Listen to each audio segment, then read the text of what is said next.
जब से हमारे देश में यूजीसी का बिल आया हुआ है तब से एक नई बहस छिड़ी हुई है। कुछ लोग इसे क्रांतिकारी कदम कह रहे हैं और कुछ लोग इसे संवैधानिक ब्लैकमेलिंग का भी नाम दे रहे हैं। और सवर्ण छात्र पूरे देश में इस बिल का विरोध कर रहे हैं। वो सड़कों पर उतरकर बाइकॉट बीजेपी के नारे लगा रहे हैं।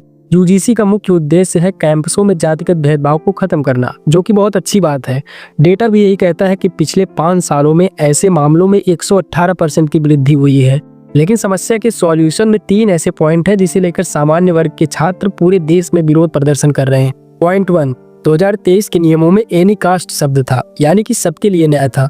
लेकिन जो 2026 का नियम आया हुआ है, इसमें जनरल कैटेगरी को पीड़ित की परिभाषा से ही बाहर कर दिया गया है। पॉइंट 2, नए नियमों के तहत शिकायत मिलते ही तुरंत एक्शन लेना होगा, बिना किसी प्रारंभिक जांच के सस्पेंशन या कड़ी कार्रवाई हो सकती है, जो कि राइट टू फेयर ट्रायल के अगेंस्ट भी है। पॉइंट 3, अगर कोई झूठी शिकायत भी करता है तो शिकायतकर्ता पर कोई दंड या जुर्माना नहीं होगा। पुराने नियमों में ये सुरक्षा थी, वो भी अब हटा ली गई है। और अब सवाल आता है कि सरकार ऐसा क्यों कर रही है। दोस्तों, इसके पीछे वोट बैंक की इंजीनियरिंग है। 2027 के यूपी चुनाव को देखते हुए सरकार अपनी पहुंच ओबीसी और दलित वर्ग में और गहरी करना चाहती है। विपक्ष भी इस पर चुप है क्योंकि उन्हें दलित विरोधी दिखने का डर है। लेकिन क्या हम एक अन्याय को खत्म करने के लिए दूसरा अन्याय शुरू कर सकते हैं?